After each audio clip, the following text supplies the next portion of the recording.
Hi, listeners. I hope you all had a great weekend. I led a guided movement exploration on Facebook Live from my Facebook page, and it was great. I mean, I had a great time, and we had people from all over the world moving together from the Philippines, New Zealand, and Australia. And we had a bunch of people from the East Coast in the US and some from the West Coast. And even though I couldn't see the others, it just really feels amazing that we can gather together online in movement. The reason I started doing these lives is because I've been struggling for the last 8 years with having my own consistent movement practice. I became a dance therapist because I know how healing the power of movement is, but I can hardly find time or the motivation to go and do it for myself. And I've found that I really have only moved for my clients for the majority of my career. So that's where this came from, and I want to give that to you because I know that some of you have told me you feel the same way and that you've experienced the same issue. And if you're interested in joining one of these lives, or if you're just interested in catching the replay, you can do that by going to my Facebook page, and I will leave a link to my Facebook page on the episode notes. I realized that I said that in the last episode and I didn't actually do it, so it's going to be there this time. Just click on the podcast episode description and click on the link that says Orit Krug Facebook page. Just in case you don't see the link, you can just go to facebook.com/Orit Krug DMT, as in dance movement therapy. I tried to make it just Orit Krug, but it was taken already. Can you believe that? That was hard for me to believe that someone else had the name Orit Krug on their Facebook page. But anyway, I'm going to plan on going live pretty regularly. I'm going to take a break for the holidays, but you can expect to see me going live and doing guided movement explorations pretty much weekly. And, I'm in experimentation mode right now. I've never done this online before, besides the 3 times I've just done it in the past month. So I'm going to be keeping it pretty safe and pretty similar to what I've been doing already. But I hope that within time, you might have requests for what you'd like to see or for what you'd like to be led in. And as long as it feels safe and containable to me, I would be happy to try it out. So again, check out the Facebook page, click on the link in the podcast notes, or go to facebook.com/Orit Krug DMT. Okay, so today's podcast episode is just amazing. I would not take an interview with just anybody on a Sunday night, but Maria was so engaging and so wise and passionate that I just loved our interview. Maria is really pioneering dance movement therapy in Colombia and post-conflict Colombia, where there's a lot of hurt happening for people who've experienced and witnessed a lot of tragedy in their country. And Maria talks about how dance movement therapy is just such an amazing, perfect modality for the people in Colombia. There are many practitioners in Colombia who really want to become dance movement therapists, but Maria needs to get accreditation from the ADTA, and she's been trying to get into contact with somebody who can help her out, and she has not been able to connect with anybody. So if you or anyone you know can connect her to someone who can help her out, that would be amazing. And please listen to the episode and hear how much of a need this is. If you want to contact her, her contact information is also in the podcast description. And if for some reason you don't find it, feel free to contact me and I'll forward her the message. Thanks so much in advance for your help, and I hope you enjoy this episode as much as I did. This is Mind Your Body, a dance movement therapy perspective on the integration of our emotional, cognitive, physical, and spiritual aspects of our being into one more aware and whole existence. So my name is Maria Andrea Garcia, or Maria Garcia. I am better known in the UK like this. I am a psychologist and I study dance movement therapy at Roehampton University in London at the end of the 90s, beginnings of 2000. I did my diploma and then I did a postgraduate. Straight after that, I went into psychiatric hospitals to be one of them, or the one actually, dance movement therapist. And I worked with adults, I worked with adolescents, and I worked with elderly or older adults in different units, inpatient units, outpatient units, working in the community, in a variety of settings, attending mental health patients in private and in public hospitals too. I did this for 8 years and it was very enriching, very interesting, clearly supervised by Nina Papadopoulos, who's been my professional mother.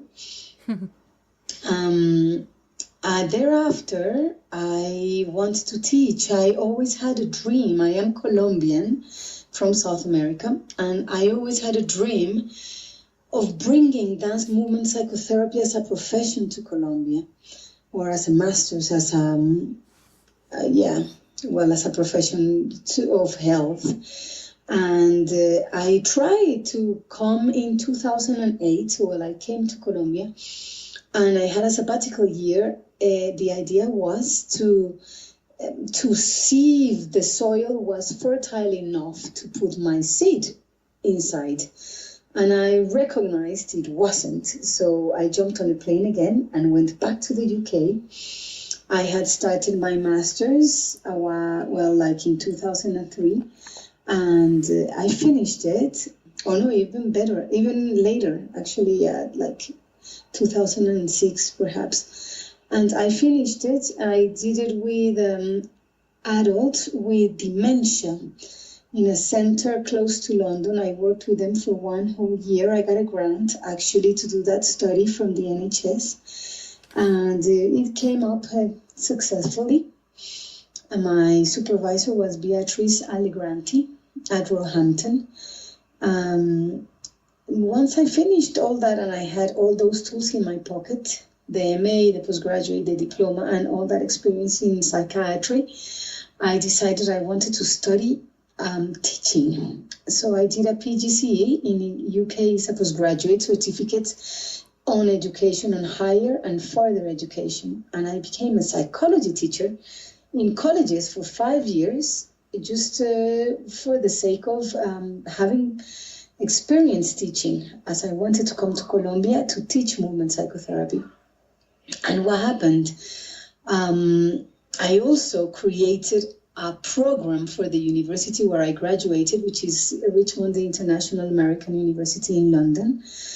And I came there to create a program called Introduction to the Arts Therapies. So psychology students and art students could take it and realize that there was a whole road and a path on that direction, that they could use the arts for healing. So at the beginning, it became being just a summer course, and then it grew into a proper main course of the semesters of the terms at university for psychologists and for artists and for the art students. And that was very successful. It went through for 4 or 5 years.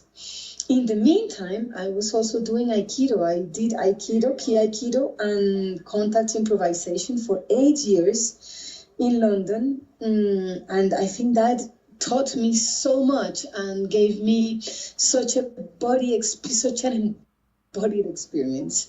So I worked very much from those experiences.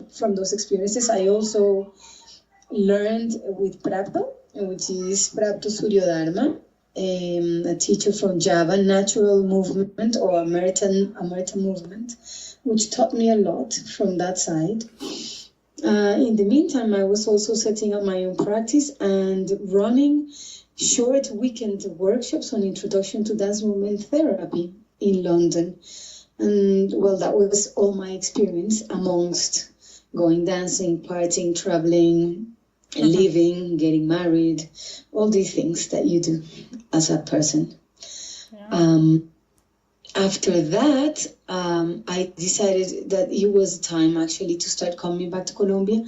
And surprisingly, I got a phone call from a good friend of mine who was setting up a foundation, una fundación, I would call like an NGO, a small NGO for victims of war, which was beginning to develop the government in Colombia was starting to develop the whole process of peace and acknowledging victims which haven't been acknowledged for many, many years, for 10 years, no?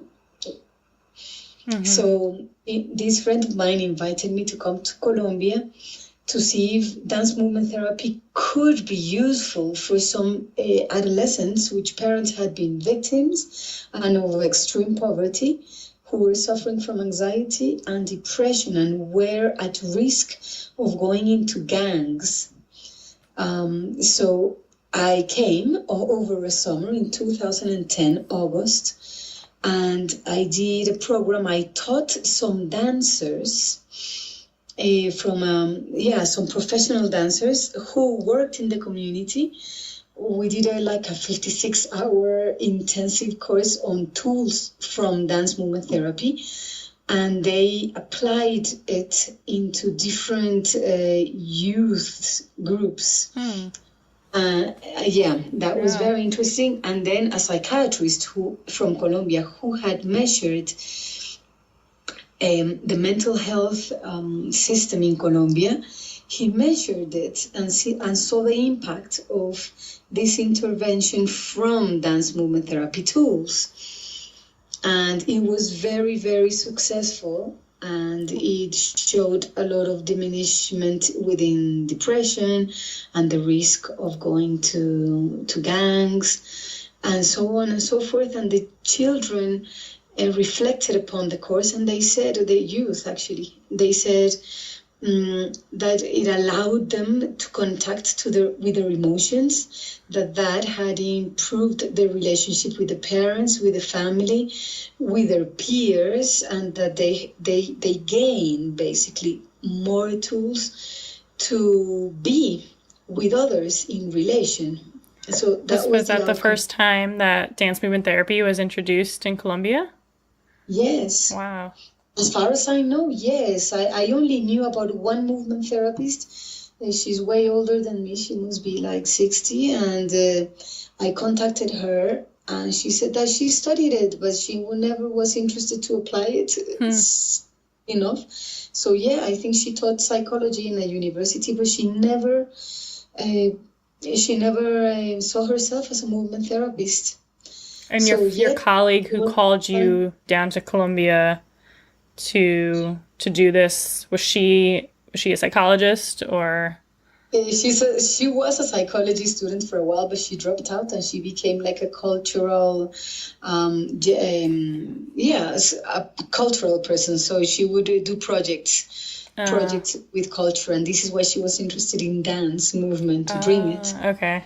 Wow, great. And she knew my work because she had lived in London for a while, and I was so into it. And she saw me from hospital to hospital. She thought the work was very valuable, and that's why she got the belief. So that was 8 years ago, right? That was in 2010, right? Yeah. So how has dance movement therapy evolved in Colombia now? Yeah, I tell you from that.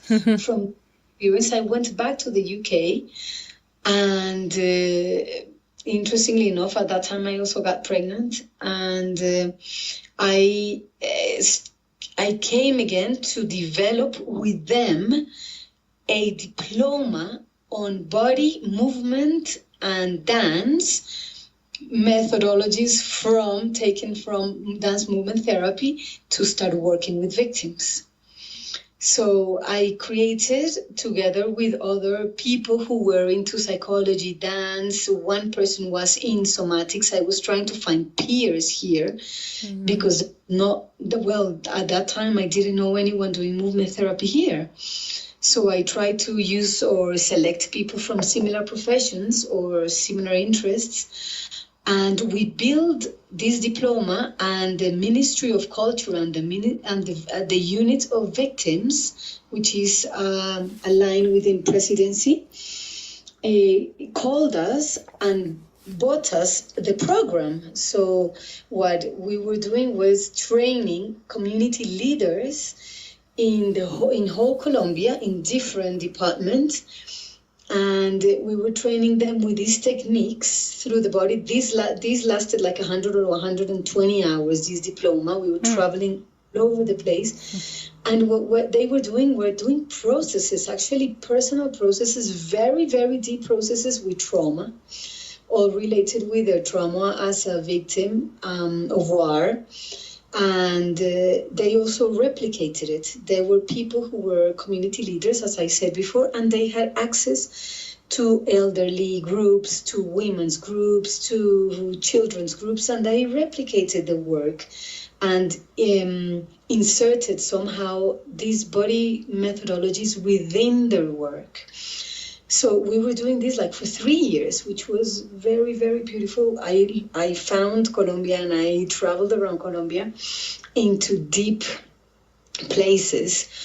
And I really learned about the wounds that the war had created in all those years of battles between guerrilla, paramilitaries, and the army, the Colombian army, and of course, civil crime, which goes on anyways. But it was terrorizing, really, my belief about badness and evil completely extended, because the atrocities I could hear from the victims directly were very mind-blowing in a negative way, you know. Yeah. It was very shocking. So that was that other period. And slowly, I was called to teach in the National University in a diploma called Diploma on Psychosocial Attention, because psychosocial perspective from psychology, it became the perspective to deal with victims and reinserted people and all the post-war people, actually.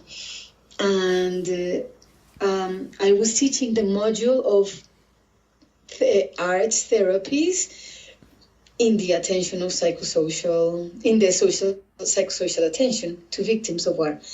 And all the students were really impressed and found very useful the arts and the body to form the relationship with the other, to reflect upon the other, to offer different communication tools with the other. So they kept insisting, Maria, please give us more of this. This is very useful in this context. Right. So that evolved in that. I also teach in the University of Cartagena. There's a master's on construction of peace and social conflict. Are these for the people who are training to become therapists or psychosocial healers? Psychosocial, it's called psychosocial attention. So they are facilitators which work at an individual, at a familiar, and a community level. Oh. This is beauty, to work at those levels, and with all the belief of the people don't have illnesses themselves, they just lived very awkward situations with war, and they have been somehow touched by that, including the psychosocial context. Ultimately, that's what it means. Psychosocial attention is, right. You can't blame the individual, but you have to understand them within a context, because there's a lot of displaced people. There is a lot of people which had their family taken away and disappeared.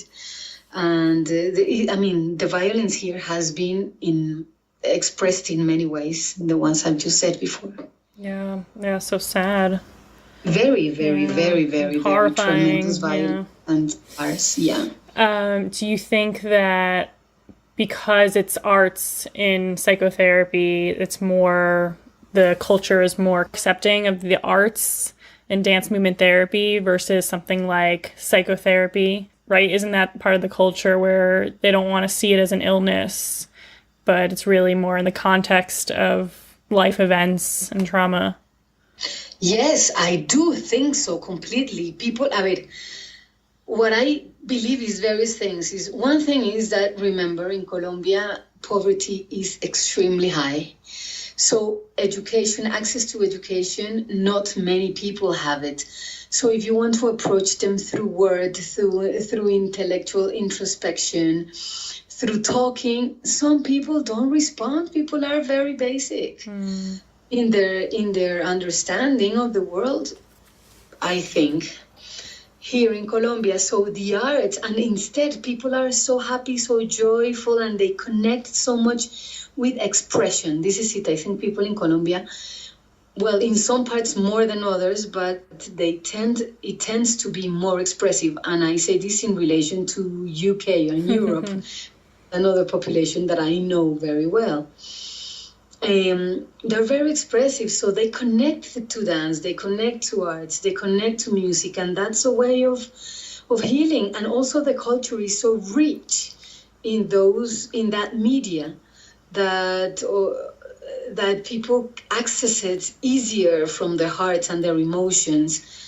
So yes, I think it's a good place and it's a good soil to plant the seed on that, on that aspect. Yeah, absolutely. Sounds so necessary to have, a team and all this access for people to lead them into a healthy expression of these past events and even just their current life stressors in this artistic and creative way, especially if that's going to be the best way they respond to it. Yes, definitely. And also for children. I mean, to access children. Yeah, of course. Yeah. So moving and so on. I think this is universal. This is definitely universal. And also I am working at the moment with some elders, elder men and women, and they love playing. They love it when I bring my parachute in, and they love when we throw the ball around and they say names and we remember songs and we do a little dance and we do gestures with the body. They're into it completely. So I think it is very cultural. Mm-hmm. Yeah, as opposed to walking in and trying to talk, it would be so different.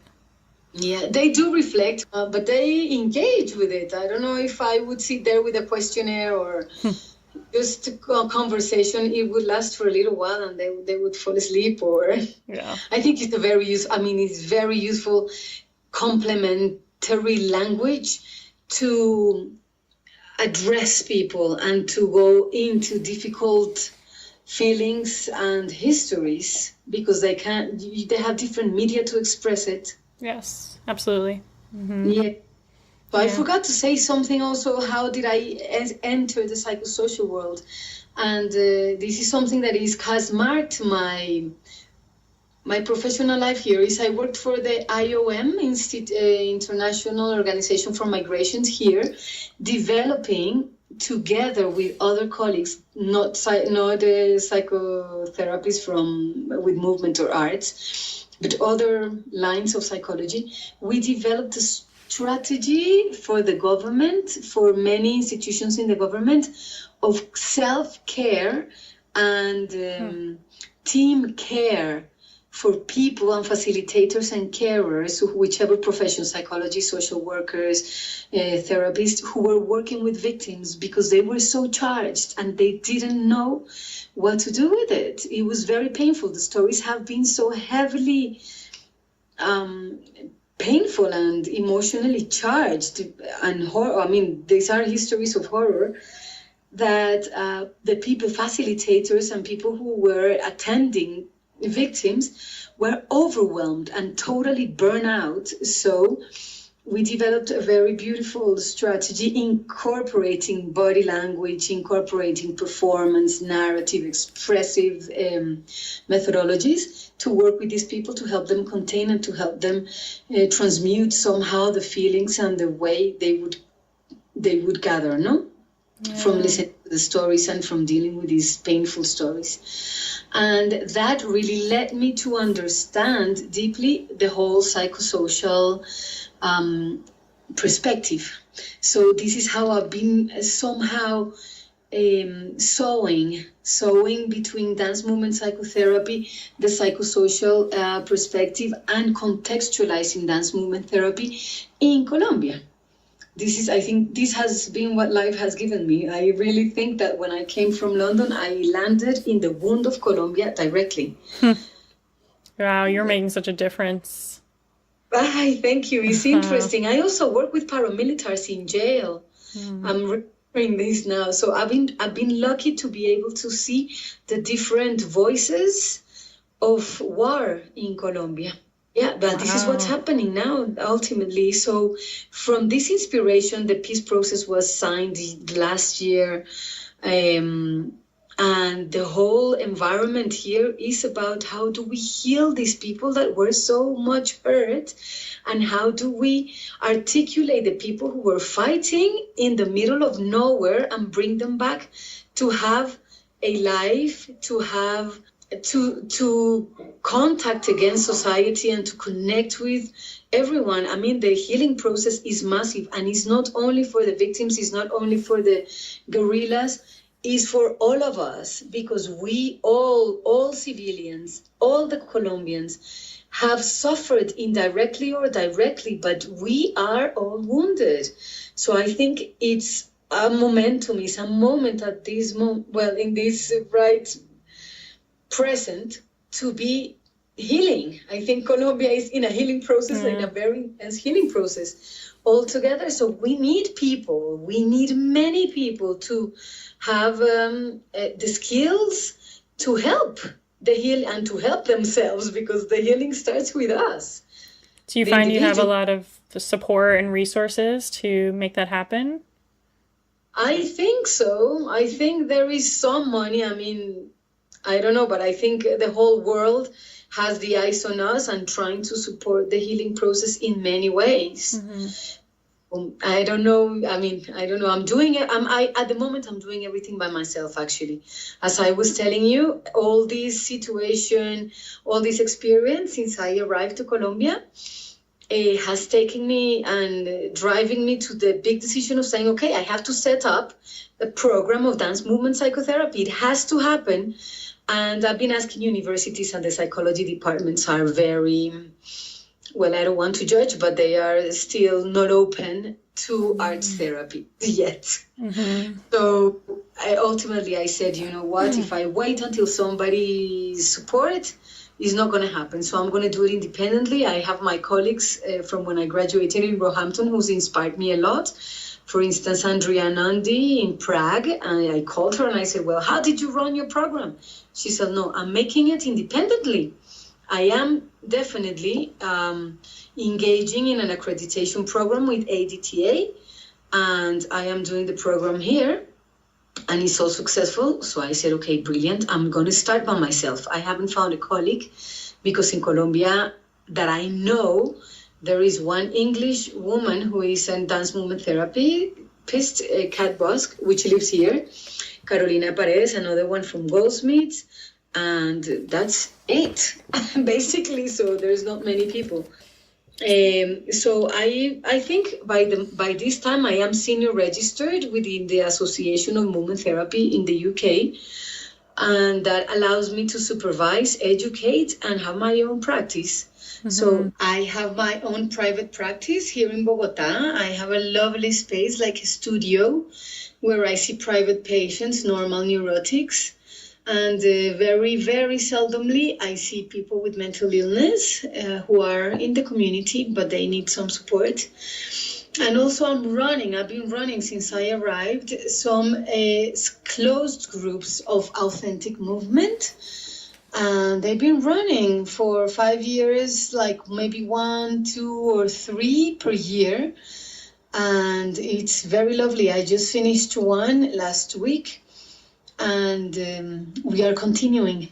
They didn't want to finish, so we are continuing once every 15 days, every fortnight, and that's what we're doing. So I think out of this one, we're creating a group that probably will develop in a laboratory to recognize skills from the body and how to interconnect them with the word. And I am sure some themes are going to come up, and we're going to be exploring that. Yeah. How is it that you have a private practice in Colombia? Is there certain ethics or laws about licensing, or is it okay from your well, at the moment I am homologizing. I don't know how do you call it. Trying to make valid my psychology degree here. I am in that process with the Ministry of Education, and just doing that. Okay. It's a long process. No, it's not that easy, but it takes a while. I love that you do authentic movement and that they didn't want to finish. They didn't want to finish. Yeah. No. This is it. I did it for 6 weeks, which is normally the time I do it. And then they said, no, we actually want to propose you so we can do it once every 15 days instead of every week, but we carry on another 6 months. Beautiful. Yeah, it's fantastic. These people are psychologists, are actually some clinical psychologists and other psychology students, other psychology teachers, which are starting to explore where is the body within therapy. Basically, the question. And it was interesting because it came out from a colleague of mine, which is a psychosocial psychologist. She said, listen, Maria, me and my students, we can see that the body is very important. We observe things, but we want an explanation. Please open a group so you can teach us. So we started doing authentic movement somehow to explore. How did it take? Well, which way did it take? So, and the thing is that they have entered into a deep processes themselves. So they want to carry it in that way. They want to carry it with the intention of carrying on growing themselves and having a group that contains their life processes. And also surely to practice and surely develop into questions, into trying to answer questions they have. Yeah, it's so great to hear that they recognize the body as such an important piece in psychology. Mm-hmm. Yeah, that's great. Yeah, no, it's pretty amazing. So yes, I am supervising these two sometimes when they're doing movement therapy. And I am doing educating. So I just launched the first diploma on dance movement therapy. I'm doing it by myself. I found a beautiful theater where we're going to run it. It's going to be 150 hours. I called clearly the movement therapists to come and teach a module. It's going to be 6 modules of 20 hours each. And I'll be there on top supervising and doing it. And you can't believe it. There's so many people applying. There's so many people interested, and lots of psychology students doing dance and art, theatrical and drama people who are also interested, psychologists, social workers, even teachers from schools who want body tools to incorporate in their program. So I think this is really great. Yeah. Great. So now at the moment I am working parallelly, trying to speak to ADTA, which I haven't had any response. I've been trying and also talking to a university here to see how can we develop the master's program in the next years, in the next couple of years, so I don't stay here in the diploma, so we can expand. People are asking for it. There is a massive demand, and I am sure this profession is going to develop but I do ask for some support. So what exactly do you need support with? Because it sounds like you're kind of getting started, right? And is the program already going? I think because people are asking and they're shouting for it. So I am doing it by myself. They know they're not going to be certified movement therapists. They know they need to do a whole program in order to be certified. They are just getting some tools and a taste of movement therapy. Sadly, I cannot give them any certification apart from you have come to 150 hours and I taught you, Maria Garcia, I am senior registered. That's it. I'm sorry. That's so you need a guide on how to become accredited so that the people in Colombia or anyone who comes and trains at your school can become a registered dance movement therapist. No. Yeah, that's exactly what I want, and that's what I'm heading where I'm heading to. And I would be really grateful if I could get advice from ADTA. And I say ADTA because it's closer to us. I can't afford going to the UK, as it was my association for the 16 years I was there. But so I decided, I think the best route to do it is through ADTA. I could go to the States every now and then, and I can also bring teachers from the States. It would be very expensive to try to do all this. In Europe, it would be much more expensive. So this is a practical decision I've made. And also ADTA is the mother of all associations. So I am that you guys have more resources. Okay. Well, yeah, let's definitely make a call to action, and hopefully whoever's listening can have a helping hand in this and help you get in touch with the right people, because you are doing amazing work. It sounds like it's so needed and people are craving this, and it would be great if we can make it happen.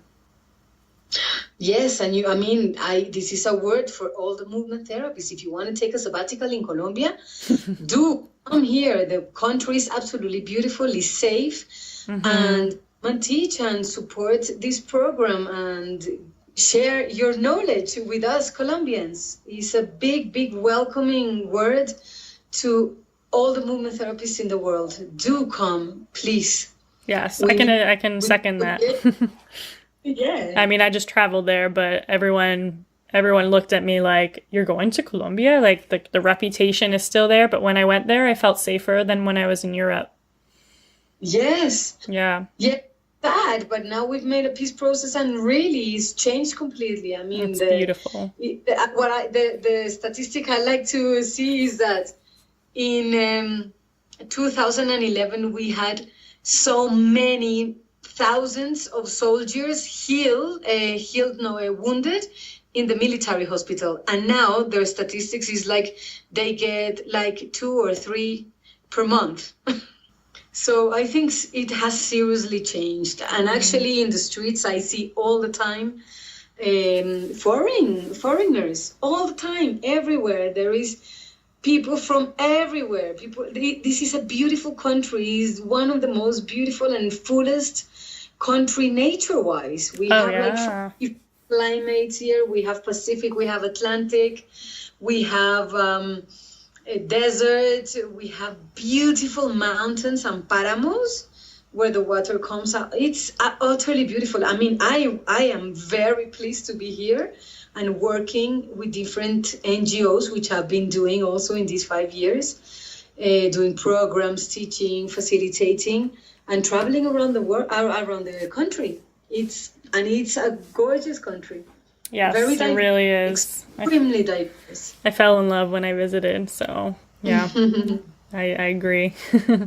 Yeah. I haven't seen most of it, but just my impression, I felt home somehow, so it was really nice.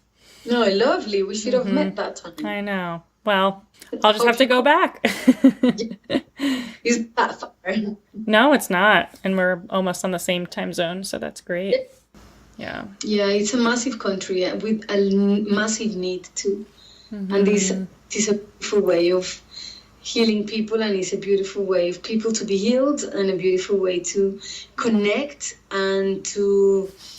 I am always with the idea of sewing, I'm always imagining myself with a little needle and a thread. And what we need in Colombia is threading each other into each other and trusting again and caring for this land, because violence has fragmented the population and created distrustness and confusion and a sense of insecurity. And the healing process here, in whichever way media you do it, is about threading into each other's lives again and threading that diversity and trusting humanity again, because we've been very hurt.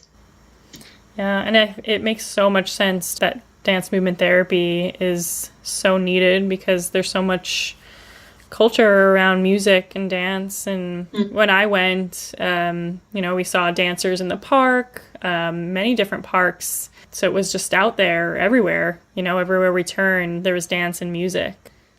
Sure, and there's a very physical culture here. It's about the body and aesthetics and the whole thing. Not that I like it, but people are aware of the body. So somehow to shift the attention of the body from the aesthetic aspect into a mechanism of awareness and connection with the other, it's absolutely necessary. And people are become conscious here of their body, and it's like a whole new world opens up in front of their eyes, and then suddenly emotions can exist and relations develop in a different manner.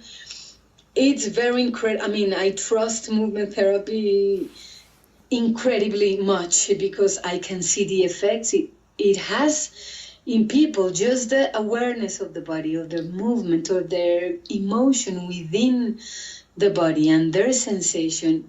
It just takes them to another size of consciousness, basically, no? Mm-hmm. So I think it is a very important tool, and a tool that is very is receptive, is how you call it. Mm-hmm. A lot of reception. Yeah. Here, many people study dance here. Many people study dance and psychology and body work. There's a little line of somatics also who's trying to come in and not yet fully fulfilled, but we have been gathering together the people from bioenergetics, somatics, all that, just to create other diplomas and other trainings, just in body psychotherapy through the body and so on. So we've been preparing the soil very much throughout these 5 years. I've been here since 2013. We've been gathering and getting stronger in body work ultimately. So yeah. Thank you so much for advocating for dance movement therapy and staying strong through all the obstacles, and you keep on working towards the accreditation. Thank you so much. Yeah, yes. Yeah, I'm in awe. I mean, you've done such amazing work. Thank you so much. Yeah, slowly we'll start writing and producing papers too. But I mean, at the beginning, now we're just starting to establish this and starting to get it out there. Also in terms of getting jobs, So I am talking a lot to institutions. I'm working now for a foundation, an NGO, which is called Gratitud, which believes in the arts as a healing mechanism. So I'm working with them to open up more doors. So here is really opening doors in terms of making the program, also creating jobs for the people, showing NGOs, showing the institutions, governmental institutions, that there are other ways of healing and of working with people, working with groups, which are the arts. And all that is happening simultaneously. I trust is going to enter and is going to plant itself here. And we're starting to grow roots. But I can't do it all by myself. So I need tools to give to my students so they can spread it out and use these tools to develop themselves and for the people. That's the idea. Well, I can't wait to get your message out there. Yes. Sure. Yeah. Well, thank you so much. No, it's my pleasure. Thank you for having your great list of podcasts. I think it is a wonderful tool for us to know about each other and to connect. Yes. I would say it's difficult to sit down and read all these amazing publications out there, but easier sometimes to listen to the stories all over the world. Yeah. Yeah, slowly we'll also be making an association of Colombia or a Latin American one or something, but we have to go step by step. Yes, definitely. I know it takes. I know the journey in England at least was a long journey, so I'm not expecting this to pop up in 2 minutes. It's going to be a while, but I'm here to do it. They all started somewhere, so like all these, the ADTA started somewhere too, and it was, the hard work of some very powerful and strong women, and I think you're doing that for Colombia. Wonderful. Thank you again for listening, and please, if you know anybody who can help Maria accredit her dance movement therapy program in Colombia, send me a message or find her contact information in the podcast notes, and thank you in advance. Also, check out the podcast notes for my Facebook page, where you can join me live for guided movement explorations among many other people around the world. Okay, bye.